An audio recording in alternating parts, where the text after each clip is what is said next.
Welcome, everyone. We'll go ahead and give a couple minutes for people to join. Happy Friday. Big Friday afternoon, Friday evening energy. It's 1 p.m. where I'm at, so still mid-Friday day. Go ahead and drop where you're from in the chat. Would love to know where you guys are. I myself am in Southern California. We have Ohio, Brooklyn, Seattle. We're everywhere. That's awesome. Kansas City. My brother and his wife live in Kansas City. They actually just had a baby, so I'm going there soon, which is exciting. Cool. A lot of SoCal peeps. Awesome. Great. Well, thank you guys so much for joining. We're so excited to have Jacent here to talk about mastering financial wellness. We have been hosting these expert-led webinars for the last couple of months, and we've just seen such a fruitful response from the therapist community. So thank you so much for joining. If you're unfamiliar, Herd serves as the financial back office for therapists. So we handle your taxes, bookkeeping, accounting. Some of you on here may be customers, some of you not. Either is fine. We're so excited to have you here nonetheless. Awesome. So I will go ahead and pass it over to Jacent to talk about financial wellness. Good afternoon. I am just as excited as I saw, the places that everyone is watching from. I'm like getting goosebumps because it's so fun to be able to connect with mental health professionals from all over and to partner with Herd to get this information out, which I think is really life-changing.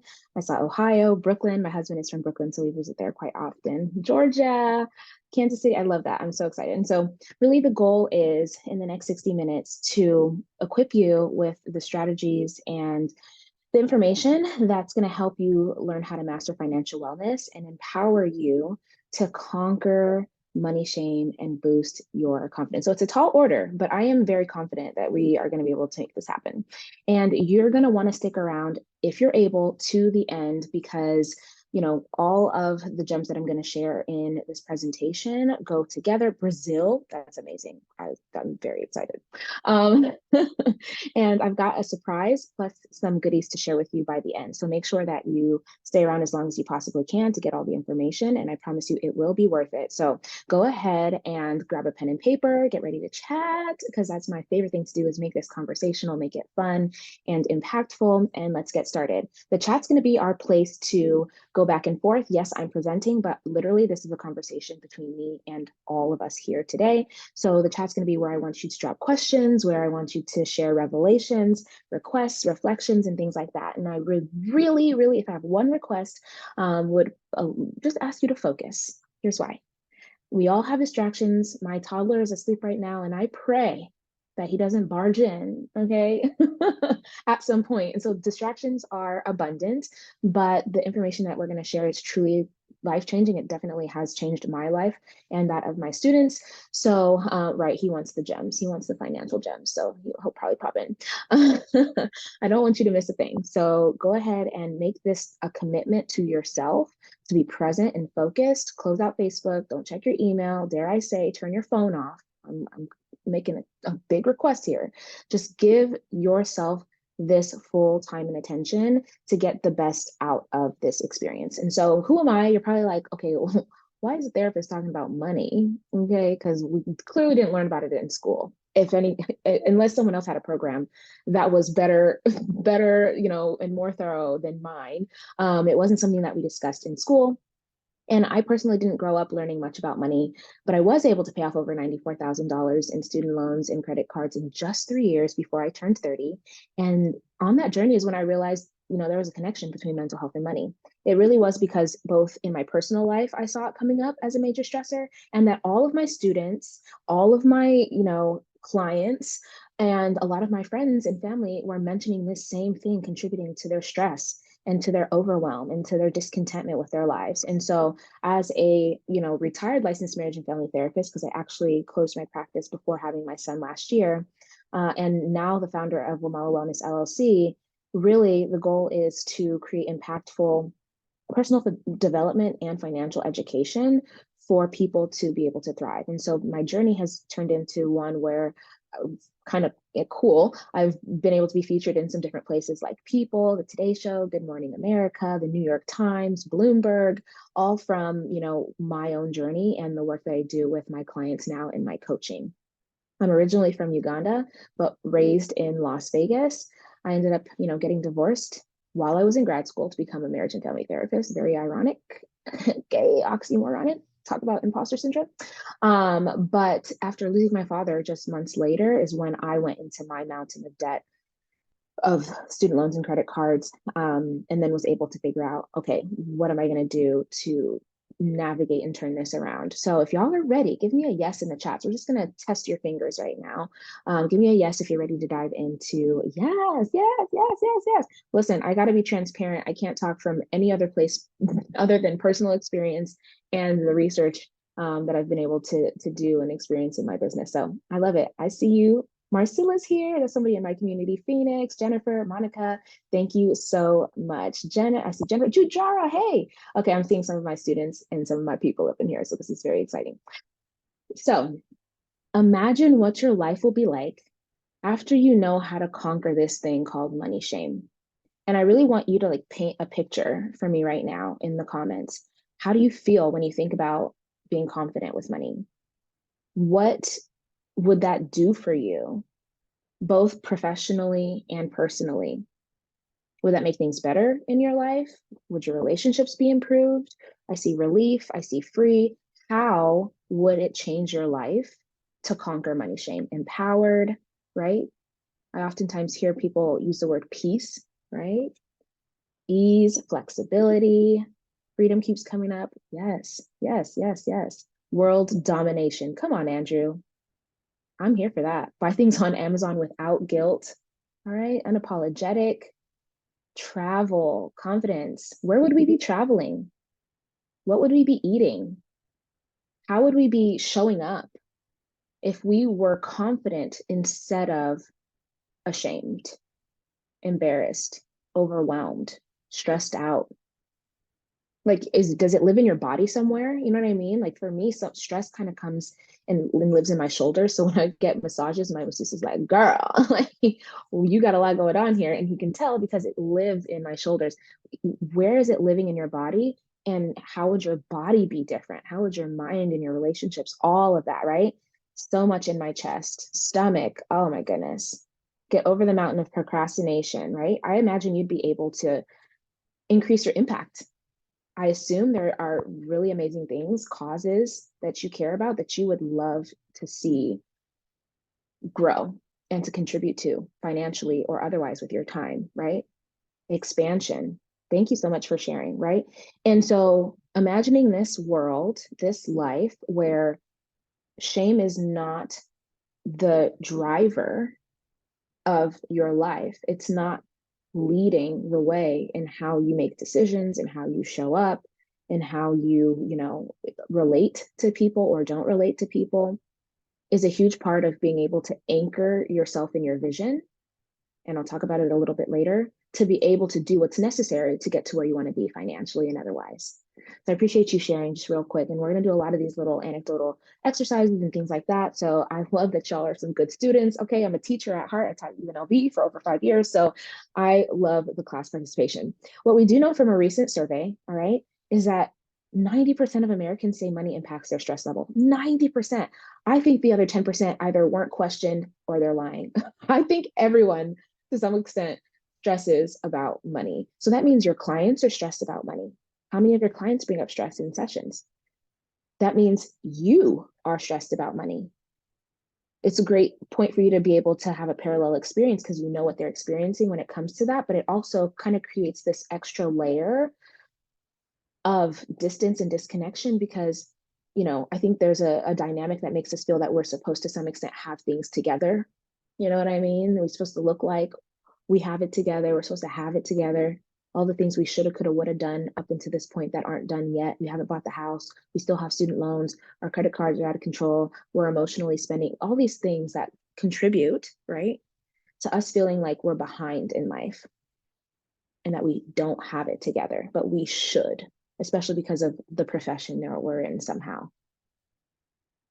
The goal is, right, to go from stress, like y'all said, to peace of mind, from frustrated to financially free, and to from burnt out to building wealth. And so if you're a therapist, I would argue you've probably experienced burnout at some point. I know I have, maybe more than once, unfortunately. It's not cool. You got to figure out a way to get around it. And that's why my goal is to help people, especially professionals, learn how to build wealth without burning themselves out. So we're coming out of hustle culture. We're coming out of sleep when you're dead, right? Let's sleep today. If it's Friday, on Fridays are actually the day that I'm like, I need to go to sleep early on Fridays, because on Saturdays is when I get to meet with my students in my community and things like that. And I want to be well rested for them.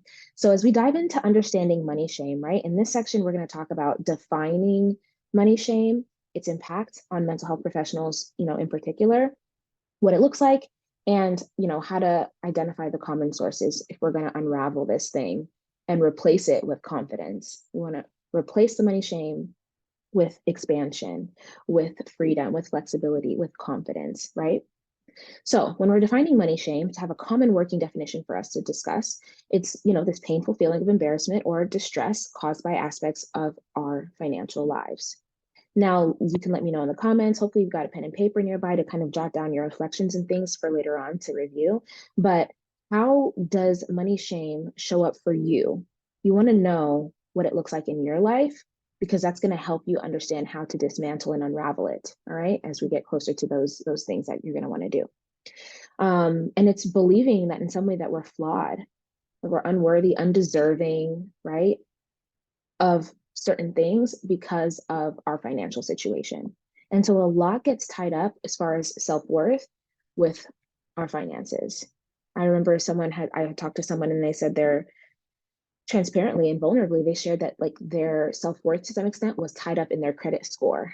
And so because their credit score was at a certain place, they felt a certain way. And if their credit score was higher, they would have felt better about themselves, right? And so there's a lot of this entangling of who we are and who we see ourselves to be, how worthy and deserving we are, with how much we're making, the things that we have or can provide or attain based on money. And we want to start untangling, right? Pulling apart those connections, because at the end of the day, we're all invaluable. There's not like my baby is a toddler, right? There's not like a baby that's worth $9 an hour and another baby that's worth $9,000 an hour, and that makes a difference. We know intrinsically when people come into the world, they're valuable, right? So it's being able to detach to some extent who we are from what we do and how we show up and how much we make and what positions we have, so on and so forth. That's work, y'all. Okay, that's why we'll talk about the money team later. Okay, we're gonna talk about it, but it is work. And it shows up in so many different ways. I would love to hear for you what it looks like in the chat for you when money shame shows up.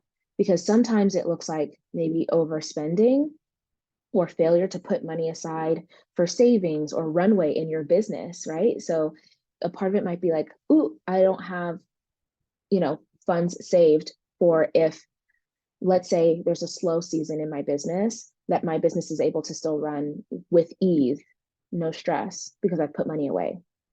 We didn't learn, again, in school, at least personally, about how to manage a private practice, start, grow, scale a private practice, manage one, and be able to, know what to do with our finances in our business to be able to run a business. We're clinicians, so we are a technician of mental health, right?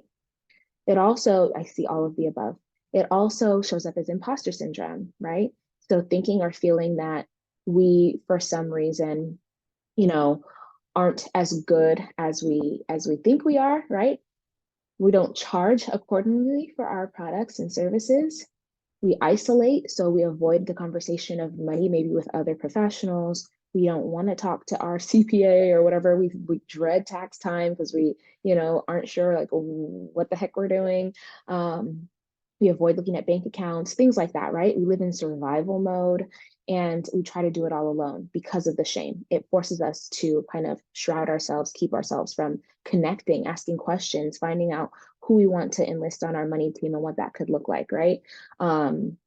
not looking at our numbers on a regular basis. I think I saw one of the other webinars, and her name is lost to me right now, but it was such a great presentation on business planning and how your numbers can really help you to make the best choices in your business. So if we never look at the numbers and we don't understand, how we're doing financially in our business, how are we supposed to know whether, oh, actually I can hire an assistant? I can, I can afford to have, her support me with my financial situation or whatever the case is. And there goes my toddler, y'all. I told you it was going to happen. And so I personally dealt with all of in some of these things, right? Literally, I know all this stuff from personal experience, and I also know it professionally in my business. I will transparently say, probably for years, I was running like a private practice as a hobby. Like I didn't know what was happening financially. It wasn't profitable. I wasn't charging accordingly. It was a hot mess, y'all. Like transparently, I can definitely say that was the case until I started my other business. And I was like, oh, there's all this stuff about business that I don't know that I need to be applying in my therapy practice. Right. So I love that I see some things going on here. Feels like there's never enough money, hyperfixation on credit card balances and checking accounts, all of the above, guilt, self-criticism. Oh, the inner critic is so tough. And it's things that we would never say to anyone else, right? Like the things that you say about yourself and to yourself are things you would never say to your best friend. You would never say it to your clients. You would never tell your family or your children those things. But we can be so self-critical and so harsh when we're already struggling and stressed and overwhelmed, right? It's tough. Big on avoidance and overspending out of frustration and emotions, right? Oh, so many things. Avoiding the numbers, y'all. I know, I'm right there with you. And so we think, right? We think the problem is our spending habits. We think the problem is a lack of discipline or not being consistent, not getting paid enough. And those things are problems, but they aren't the problem. They're problems, but they're not the problem. Okay. Those are the symptoms of the actual problem. The truth is that we need to really focus in on mindset and psychology in order to be able to really shift things long term. Because now it's fun because I get to talk to y'all and hopefully y'all get where I'm coming from because you're therapists like me, right? There's first order and second order change.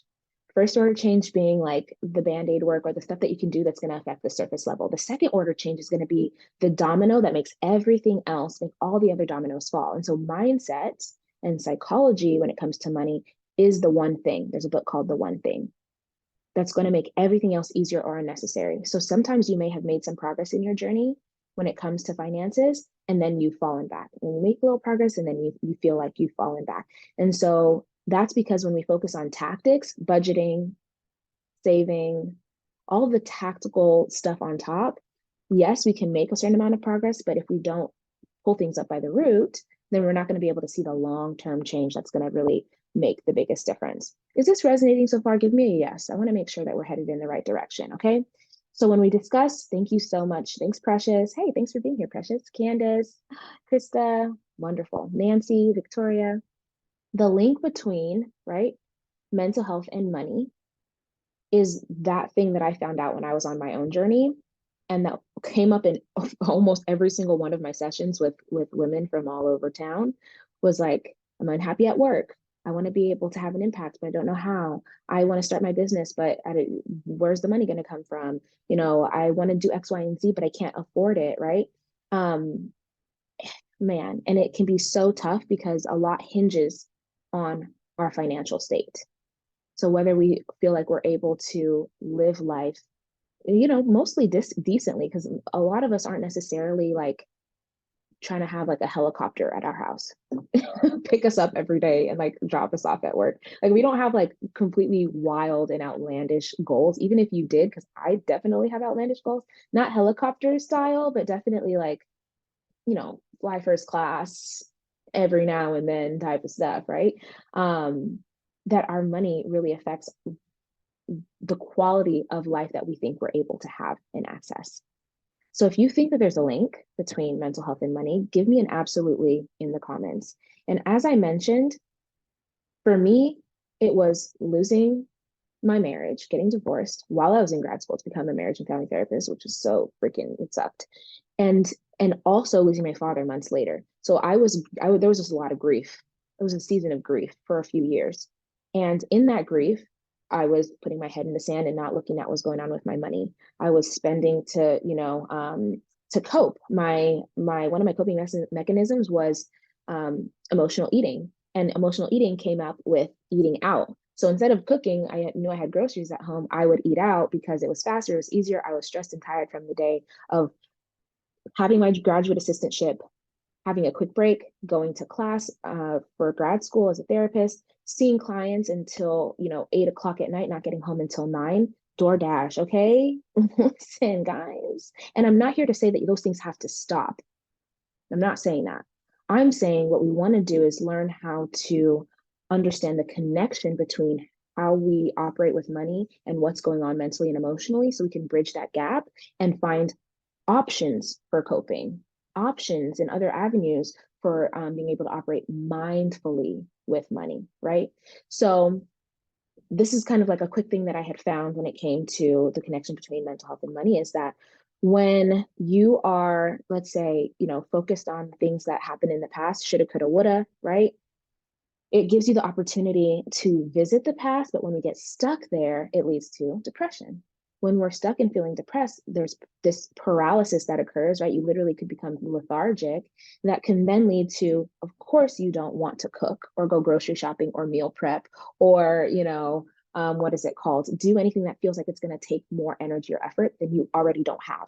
Boom, that affects how you deal with money. On the other end of the spectrum, right, when we're looking into the future, if we're excited about going to Disneyland, that's different than if we are going to Disneyland and we hate crowds, right? Like that could lead to worry and stress. And when we get stuck in the future of undesirable outcomes, that leads to anxiety. Well, what do we do when we're anxious to avoid that feeling or to cope with that feeling? Oftentimes it turns into spending in ways that make or don't make sense, in financially or otherwise, right? And so, really, the moment that we're in now, this is why mindfulness works really well. And how can you bring mindfulness into your money system? Is that now is the only place that you actually can influence anything. You can't change the past, and the future has yet to happen. So, there's nothing you can actually do about it other than in the present moment. So, mindfulness is going to be one of your biggest allies when it comes to being able to shift from shame, right, to success with money. When I avoided issues in my relationships, I did the same thing with money. Thank you so much for sharing. I love that y'all are so transparent and chatty. It's my favorite. Okay. And so, how can this affect you both personally and professionally as a therapist? It literally could ruin your business, it could take you down. Because if you're not learning how to operate your business as such, because of shame, not asking, for support, getting the right team in place, so on and so forth, then your business is only going to run for so long before the wheels fall off. It will become unsustainable for you. It can essentially, right, stunt your impact. I assume you became a therapist because you care about people. You want to help them be able to help themselves, to transform their lives, to be more healthy and free and flexible. Like the transformation you want is similar to the transformation that your clients want, right? But you may not be able to do that and show up in your best self as a therapist if you are stressed about finances and whether you're going to be able to pay for your CEUs or whatever the case is, right? Before, your license renews. And so then that bleeds over into your personal life by impacting your self-esteem. We talk about imposter syndrome, self-doubt, fear of failure, success, all of the above, right? Then it holds you back if financially things are not in place to hit your personal and family goals. So debt freedom and debt management, home purchasing, travel, investing, generational wealth, dare I say, right? And all of this turning into a vicious cycle that makes you feel stuck. Ugh, give me like a I don't know, an emoji that gives a good picture of all of this, right? If it makes sense, right? You get where I'm going here. It's so important to address this in your profession because it bleeds into your personal, and your personal is number one. Like you as a clinician can't be replaced. There's only one you. So taking care of yourself, making sure you're being paid appropriately, making sure that you're running business efficiently, having and growing a team, even if you're a solo practitioner, is one of the best ways that you can make your work sustainable, whatever that looks like for you, whatever your desires are. And these are just to name a few of the ways that financial stress can impact your professional and personal life. Okay. Trying to pay for college for the oldest. Yo, you know what I mean? Like kids' activities. Oh gosh, my kid dances and she's just yesterday, she was like, I want to start going to conventions, which I'm like, this is good because I love going to conventions. We just came back from Ohio actually for Summit of Greatness, and I took her with me, my 11-year-old, and I took the baby too. Now she wants to go. I'm like, hey, now we got to pay for her conference. Yeah, you know what I mean? Like, and thankfully we got it like that. And I'm so grateful for the choices that I made in a previous season in my life to be able to do what I can now. But like, yeah, these kids' activities is expensive, are real expensive, let alone, right? Trying to set yourself up for success, long-term retirement and things like that, as well as your children and your family. The layers, y'all. So the importance obviously is clear, I think. If it's clear, give me a clear in the chat. If it's not, put muddy so I know that I should go deeper on this, right? And so the number one question that comes to mind when I think about why it's important to address this is to understand the cost of not addressing it. It's too high. And so opportunity cost essentially is like, what are you trading? What's the trade-off for this thing? There's a mental and emotional trade-off because if you're financially stressed, it can impact your health, right? Your mental health, your physical health, your emotional health.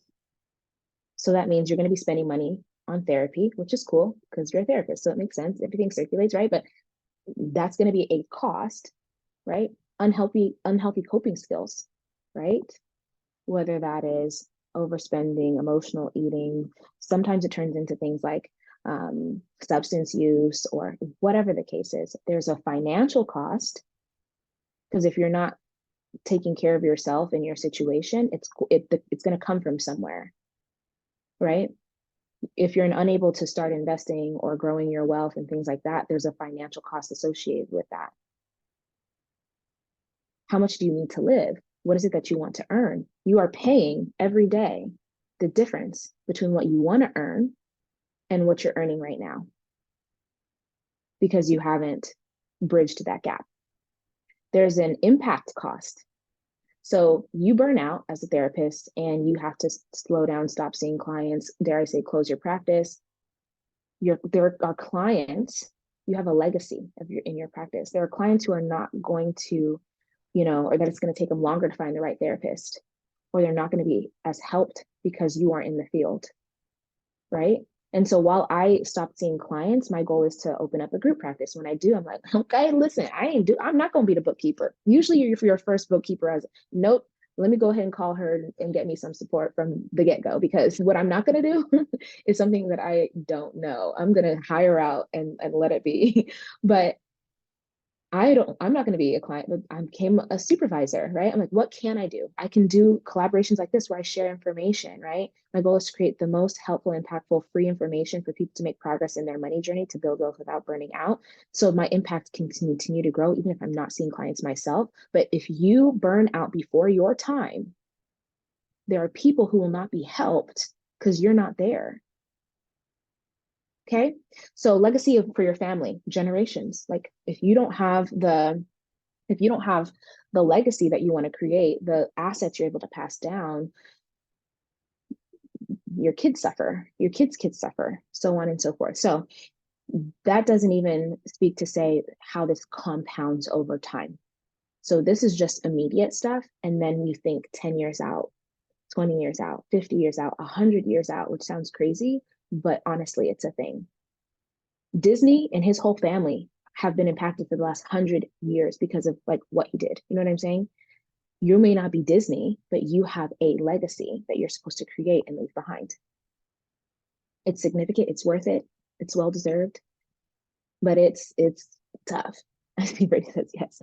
Oh, I'm so grateful. So strategies, right? Let's dive into like what can you do to develop a healthy money mindset? Let's break down some of these limiting beliefs, negative emotions, and do some practical things around overcoming money shame today. If you have ever used the term or phrase relationship with money, give me a yes in the comments or a no if you haven't used it. It's cool if you haven't, that's fine, right? If you have a piece of paper, describe for yourself what, some of the best and worst relationships were for you. What were some of the traits and characteristics, things like that, right? Of those good and bad relationships. And you can drop them in the chat too if you like.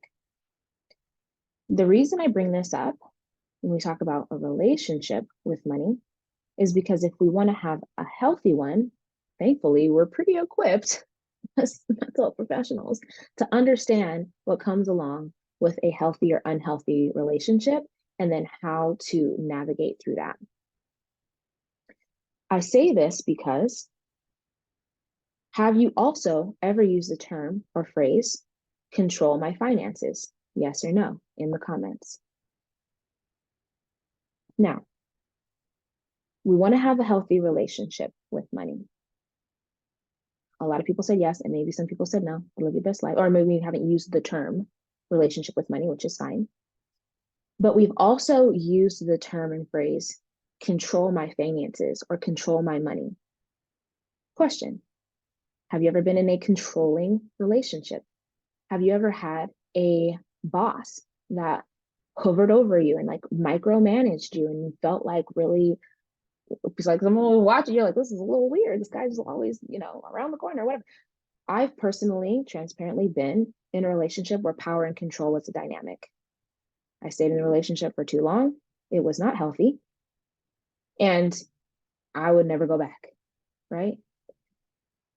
If we want to have a healthy relationship with money, I think I see some people having some aha moments. Give me aha in the chat if this is helping, right? Shift some things around mentally.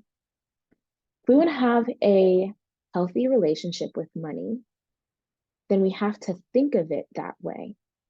So instead of trying to control our finances, because we would never want to be in a controlling relationship where someone tried to restrict where we went and how we came in and left, the goal is to shift from control to collaboration. Everyone put control to collaboration. All right. So that doesn't then mean that our money is out of control. It's that we are not here to control the money. We're here to collaborate with it. It's a team thing so that it knows what to do, how to flow, and that we know how to support it to be able to do best by us. Now, a lot of the times what comes up when I hear and talk to folks is they save some money, they finally got some money saved, they finally made some progress, and then life happens and they have to spend their savings. And it's like so discouraging. If I'm talking to you, my heart goes out, right? The thing about it though, is that comes from the control side of things as opposed to collaboration, where really we want money to flow. We want it to flow. If you're in a relationship, you want money to come and you want it to go, because that exercise, one, strengthens your money muscle. Two, allows money to know and trust you and you to trust and know money. And you guys are therapists, so I can talk to you about all of this is externalizing. I'm talking about money like it's a person and it's not. It's green pieces of paper with dead people's faces on it. It's not human, but when we externalize it, it makes us have a better, easier way of understanding how to shift things around. I just see the chat going off. I can't even get to all of it right now. I can't wait to go back and read it. But I'm hoping that this is helping for things to matriculate. All right. So let's keep going. When you're developing a healthy money mindset, let me check time because y'all, I could talk for days. Okay. This is my favorite thing in the world. When we're talking about having a healthy money mindset, there are these 3 secrets that we have to unravel and reveal that are going to make things so much easier. We talked about avoidance. We want to shift from avoidance to acceptance. So when we've saved a whole bunch of money and then we have to spend it because something happened to our car, then we want to start avoiding our numbers again, right? We need to accept wherever we're currently at and keep it pushing accordingly. Boundaryless to having boundaries. We didn't learn, a lot of us, what boundaries even were, really, maybe outwardly growing up. We didn't learn what healthy boundaries were, how to establish them, how to reevaluate, how to reestablish them. And so we definitely didn't learn that with money. Okay. So we want to learn how to update and upgrade our boundaries with money. Why? Because when you don't have boundaries, it's a one-way ticket to burnout. Okay. And your boundaries, like a budget, is a set of boundaries. It doesn't have to be restrictive. It's just, in relationship, you probably don't want nobody to cheat on you. That's a boundary. You're well within your rights to have it. When you're dealing with, but what we don't do is create healthy boundaries with our money. And then we try to create boundaries, but then we go against them, which erodes our confidence because we said we were going to do something that we didn't. Okay. So then we want to shift from complacence or comfortability to conviction. So once you start like making progress in your journey, sometimes it's like you start making good money. It's like, okay, there's things, there's no fires per se. You start getting comfortable, start getting a little complacent, and then things can start sliding. When you stay convicted about your vision, which is what y'all said in the beginning, right? Freedom, flexibility, travel, relief, right? Like a breath of fresh air. You have to allow yourself to be reminded of what you're convicted about when it comes to your vision. I am convicted about making sure anyone that knows me or is in my sphere of influence or circle understands how to build wealth without burning themselves out. I'm convicted. It makes me look confident. It's not about confidence, it's about mission. And so when we're talking about reducing money shame, it's about shifting to focusing on what your conviction is. Why did you start your practice? What is the vision for how you want to serve your community? And then how that trickles into your personal life and how you want to show up as a family member, a friend, a parent, a wife, a husband, a sister, a whoever, right? That conviction is what turns into confidence, all right? So practical things that you can do to overcome money shame. These are just a few of an exhaustive list, right? First one is to get support. This is in order of importance. This is in order of impact. What's going to be the most impactful thing you could possibly do to be able to reduce money shame, conquer it, and replace it with confidence, build the life that you dream of and desire, is to get support. Because the research shows, and this is not just about money, that when someone knows about what your goal is, you're at over like 65% rate of success. But when you have accountability in the form of, let's say, a meeting, let's say enlist her for your support when it comes to payroll, taxes, and bookkeeping. Because you're going to have meetings or emails or some level of correspondence with another person, you are at a higher rate of success because of it, over 95%. So it may not be heard, but maybe it's, getting an assistant in your business, or maybe it's getting a therapist to work through some of your money story or some of your financial trauma, which is a thing. Maybe it's getting a coach. I have, clinicians in our community who work with us, and we're able to support them in being able to deal with their personal finances, but also, understand what they need to do in their business to be able to grow it, so on and so forth, right? So for example, Jamili, she joined cohort 2 beginning of last year, and within a year was able to increase her income, grow her private practice, get over an 824 credit score. Her credit score was better than my credit score. I said, dang, girl, right? Because she was preparing to purchase a home. Because she had accountability. She felt better about dealing with tax. Girl, 820. I ain't seen 820. I said I've seen 808. I'll be transparent. I've seen the 800s, but I have not seen 824 yet.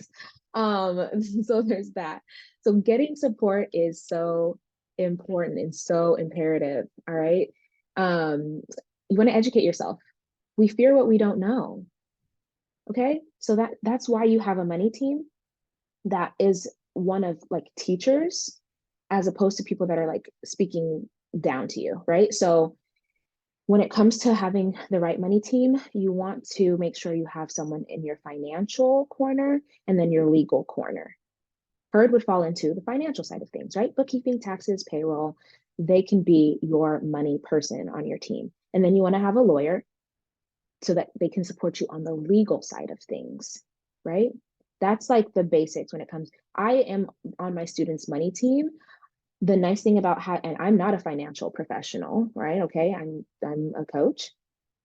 But the nice thing about our community is that we get to have conversations that aren't happening anywhere else in life. So literally when my students text me yesterday and said, "Hey, what do you think about consolidation when it comes to debt pay down?" Like, who else are you going to talk about consolidation with?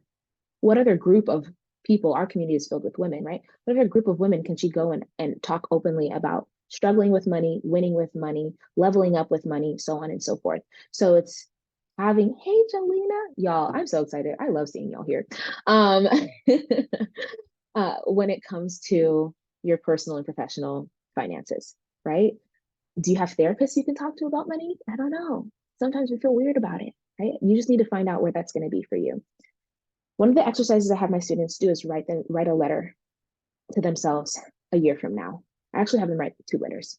So they write a letter where everything has gone right. They've shown up for themselves, their business is booming, like, their debt is decreased, their investments have increased, their savings is cool, all that fun stuff, and what that would feel like, and just really script out that process. But then I also have them write a letter about costs, right? Let's say a year from now, things go sideways. You didn't do what you said you were going to do. You didn't get any help to make sure that you were going to do what you said you were going to do. And like, what does that look like? Because the time is going to pass regardless.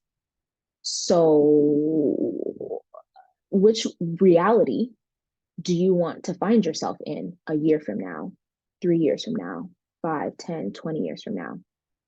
Another exercise might be writing a letter to money. So I love pulling in like interventions from the therapy world to the money space. Any of the exercises you do in therapy that help people have breakthroughs, replace it with money. Oh, I didn't put on here like a money genogram. Hopefully, y'all know or remember what genograms are. It's like a family tree with money. And draw it out. How did the different members in your family think, talk, and interact with money? And how did that inform how you think, talk, and interact with money? Do a family tree. I bet you find some connections and things like that, right? You can journal, do monthly money meetings with yourself and or your money team. And so I can't stress enough, multiple times throughout here, team and support has come through. I don't say this lightly. I say it because it's the number one single most impactful thing you could do. You deserve to have more ease.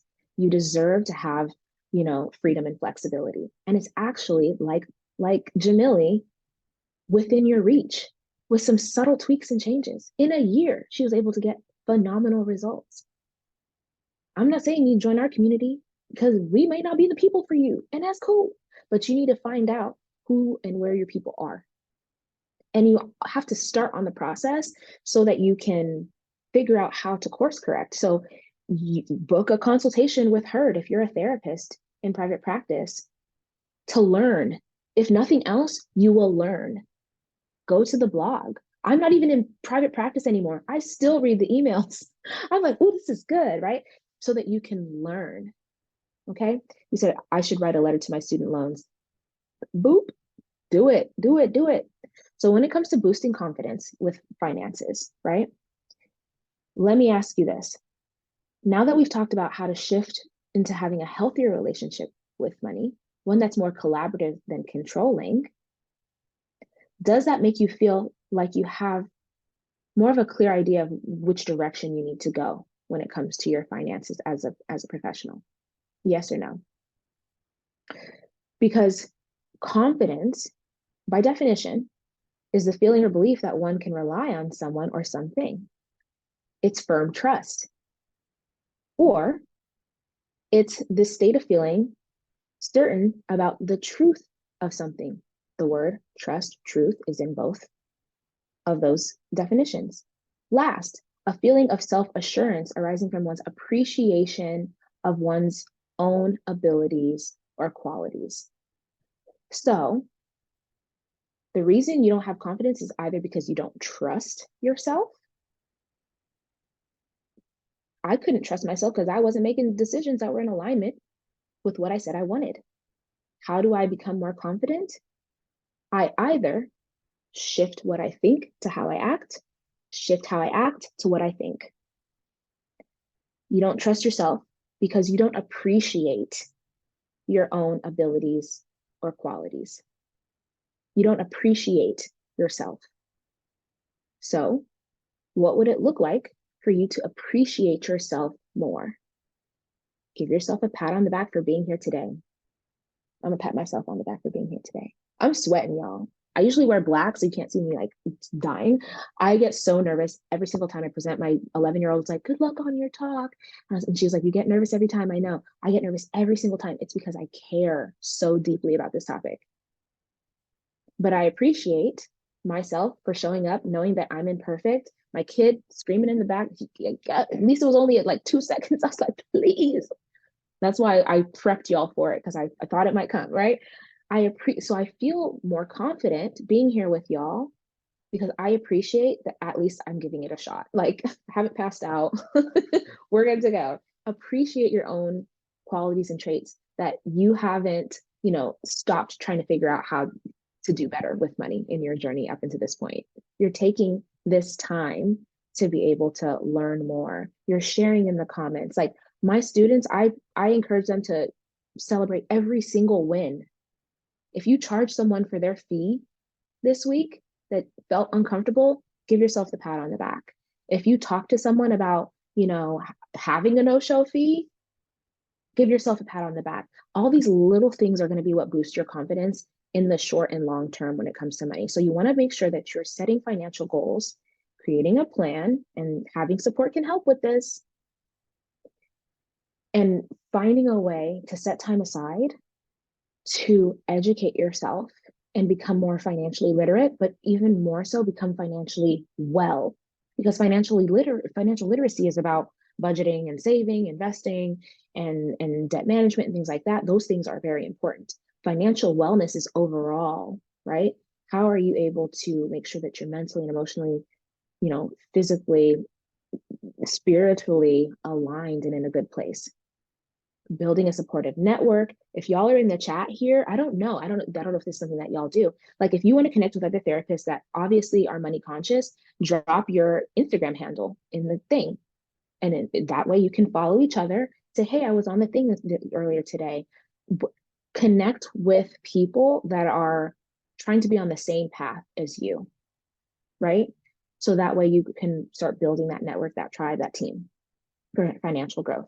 And really boosting that confidence, I think, comes from information. So when it comes to the 3 Bs, what I would talk about is your background, your beliefs, and your boundaries.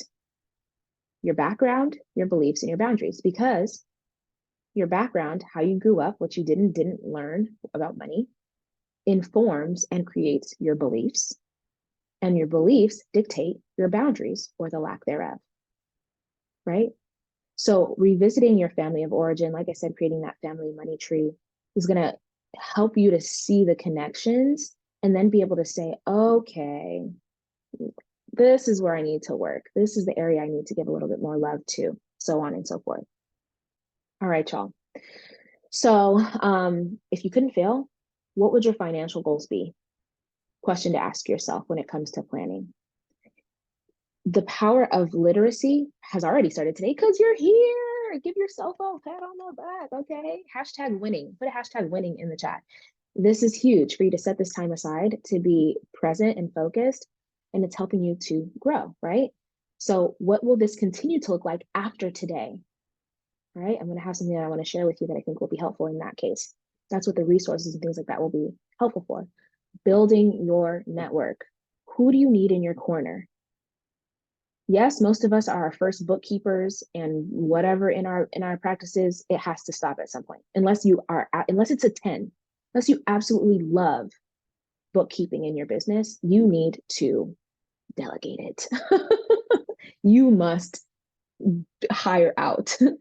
Maybe it's getting an assistant, maybe it's getting a therapist, maybe it's getting a coach. I don't know. You have to do the self-assessment. Hate it, delegate it, okay? It will pay for itself. It will pay so much higher in the return on your investment to hire it out. When will you stop gambling with your financial future and accept support. You're gambling if you don't allow yourself to get support. Because if this research says 95% higher rate of success when you have support, you're playing games by trying to do it all by yourself. And I just have to be transparent with you because I care about you. I may not know you personally, but I want to see you thrive. I want to see you grow. I want to see you win. I want to see you live your best life. I want you to be in Tulum, okay? Like me last week. Maybe we'll be in Tulum together. Because really, at the end of the day, we believe in a world where wealth starts with wellness, that it's not something that you have to sacrifice in order to become financially whole and well. To increase financial wellness and provide impactful personal development education for women and others around the world to have healthy relationships with themselves and money so they can use money to create an impact is our mission. And my ask as we wrap up here, and I take questions if there are any, and whatever your key takeaways and action items are, because I'm a teacher, okay, is I'm doing research, y'all. And I just love chatting with folks to learn what the challenges are, what the, goals are, what questions you have, so that I can create the most impactful free information on the internet for you to win with money. So I'm going to, and this is why I said, I told you it was a surprise. I'm going to put it in the chat. Don't nobody say it out loud. Whoever's here is going to have access to me. Text me strategy session so that you can help me with this research. I can hear about what's going on with you, and then I can also give you customized referrals because of your specific situation. So spots are limited because this caller takes up all my time and energy. Text the number that I just put in the chat that I'm not going to say out loud, okay? Because I need everybody in the world. Because y'all are here, you stayed until this point. You get the access. And so you've got two options. You can keep going down the same path that you're on now, right? Feeling maybe stressed, overwhelmed, frustrated, unsure, unclear where to go, what to do next in your money journey, or you can do something different, right? Which option will you choose? That's what it comes down to at the end of the day. So, like I said, actually, I think I have the link. Is this the link? Let's see. I might have to stop sharing. No, this is the link. The link I have dropped for you to get access to the resources. Brittany just let me know that she also will email them out to you once I send her all the stuff. So that's cool. Using this link will also keep you updated on things that I've got going on. But at the end of the day, your goal is to impact your community and create a financially free and prosperous life. Our goal is to help you do that. Herd's goal is to help you do that with ease and flexibility. Thank you so much for having me, for allowing me to share information. And I would love to stay connected with y'all. Come chat with me on Instagram. I treat it like my internet home. So when you come, say hello in the DMs. Don't come to my house and be creepy and don't say nothing to me. Okay. I'll try to say hi to you too if I see that you have followed me and I catch you.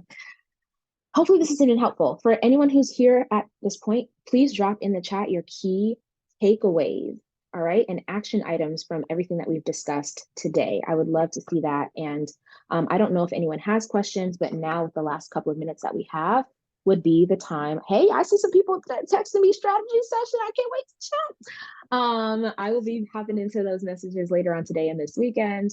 He said, have some grace with money. Hate it, delegate it. Y'all need to hire me on the marketing team. I think that's hate it, put it on a shirt. I love it. Write a letter to my future self. Oh, amazing. Support is powerful. It is. Oh, thank you. Z Lot is here. Thanks, Z. Oh, I love it. Seriously, marketing, get your coins. Stop making decisions that aren't in alignment with your financial goals. Prioritize your relationship with my cash. Yes. Background, beliefs, boundaries. Y'all are amazing. Thank you, Chris.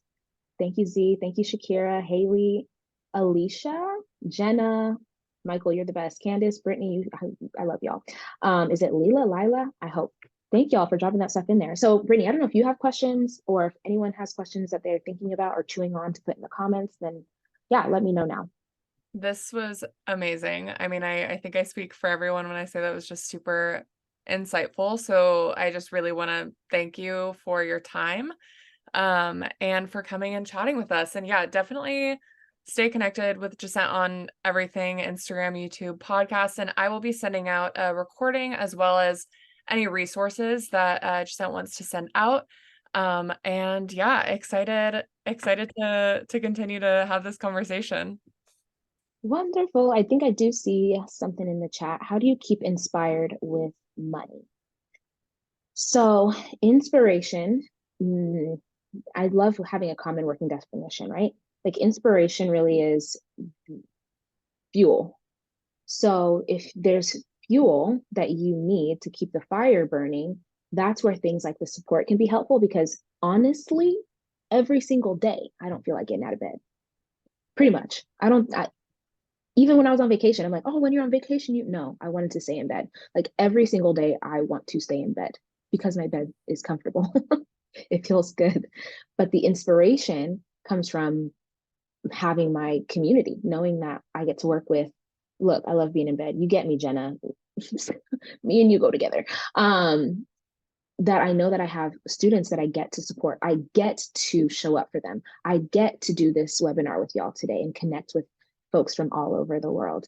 I also have my own coaches. So Zlot is one of my coaches. And so there's also this thing, I try to like use it for good, if that makes sense. I don't want to disappoint the people in my life. I don't want to disappoint my family. I don't want to disappoint my kids, so on and so forth. So that accountability and support also makes me show up more accountably for other people and it inspires me. Z sends me text messages and I send her messages. And so we can keep each other inspired by fueling each other's fire. And that's why I think support, community, I cannot stress it enough. I truly can. And I'm African. So collectivism is like a huge thing. We thrive in community, period. So if inspiration is something that you struggle with or lack, then oh, my book's on your nightstand. I appreciate you. Then find the place, and it may take some time. You may not find your people off top, like off the bat. Don't give up. Don't stop searching. So Brittany, I'll send you a copy. Don't tempt me with a good time. When can you come back? We can set up a different piece of a topic if from this conversation there's a branch off or a spin-off that you want me to dive into when it comes to money. All you got to do is say the word and we can figure it out. So I would love to be able to continue to support this community of mental health professionals and being able to build wealth without burning out. So I'm here to help and support and all that. How to differentiate, probably the last one here, between making a decision from shame and not wisdom. For example, using business credit to invest in financial support team if you don't have the capital. Oh, this is such a good question. So, right? First off, we need a decision-making model. What is, and this is why support is helpful, because oftentimes trying to create or make a decision by yourself is like a quicksand.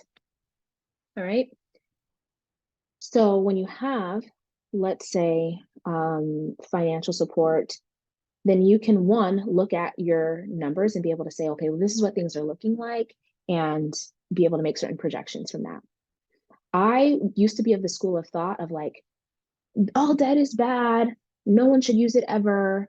And that was because I was immature and I didn't have strategy and support to make sure that it wasn't a sinking hole for me. I'm of a different train of thought now. Capital is the number one reason why most businesses fail and struggle. If there is funding out in the world, which there is plenty of, 100%, as long as you have strategy, systems, and support, you should be able to utilize leverage, which is business credit, funding like business loans and things like that, to be able to grow your business, to grow and scale it. Now, this doesn't mean just go out and get money without any plan. Okay. And I'm not giving you financial advice. I'm saying you need to sit down with someone to understand and learn what that would look like in your situation and have a plan in place that will literally tell you how you'll be able to pay this thing back. So I'm actually going to, and this is why you want to get connected on Instagram and the YouTube and the podcast, because I'm going to be sitting with someone who I met recently, Fabiola. She works at a bank. She focuses on business lending. What am I going to go do for y'all? Because I love you so much. I'm going to go sit with her and learn about business funding so I can share this information with y'all. And I'm going to interview her on my podcast and YouTube so she can tell you directly all the things we didn't learn. And why did we take math for millions of years and didn't learn anything about like banking and like, anyway, I'm going to get off my soapbox. It's time to go. But you need to have support to have these conversations so that you can make the decision out of isolation. Don't make the choice by yourself. Ask someone else, whoever that is on your money team. Key takeaways. Yeah, I love that. Thank you. Thank you, Brittany. Thank y'all for being here. You're my Yeah, no, of co-host. course. Thank you so much for coming again. I mean, we love your soapbox. It's a great it's a great soapbox. So please please continue. Awesome. Well, thank you so much for joining us. And like I said earlier, I will be emailing out a recording and any of the resources that Jacent wants to send over. So stay in your email and we'll send that to you. Thank you so much.